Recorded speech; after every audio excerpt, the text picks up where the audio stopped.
Aleksei Tsvetkov paremal rajal ja Risto Lutsar vasakul.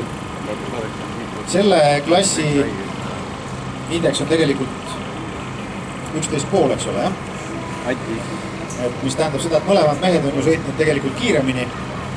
Ja nüüd peab siis selline täpsus sõitmine hakkab nüüd käima. Ja kes ennast vähem lõhki sõidab või tegelikult ega lõhki ei tohigi ennast sõita, et 11.5 peavad mõlemad sõitma ja alla selle ei tohi sõita tegelikult. Klassi reeglid näevad nii ette.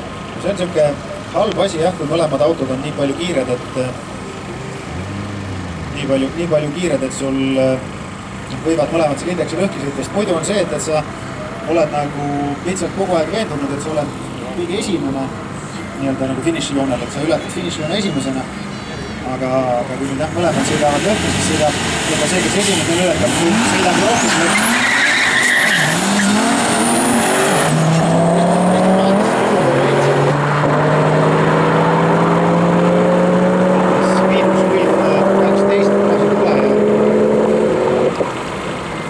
Teine sõitis ennast lõhki, see, kes esimesena eksib, eks ole, nii on, et Aleksei Tsvetkov on järgmises ringis siit edasi. Perevagun.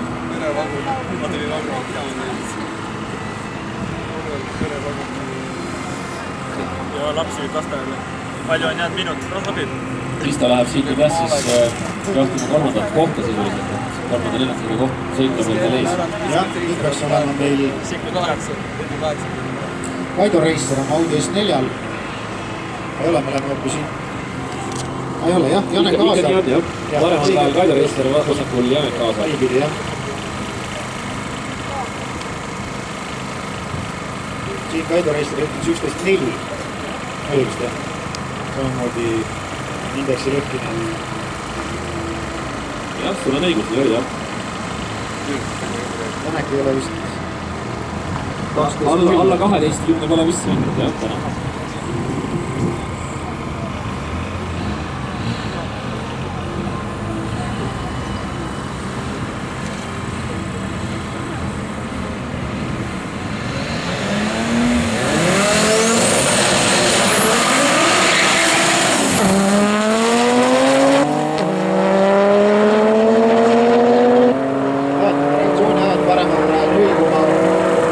Vasakul 0,19.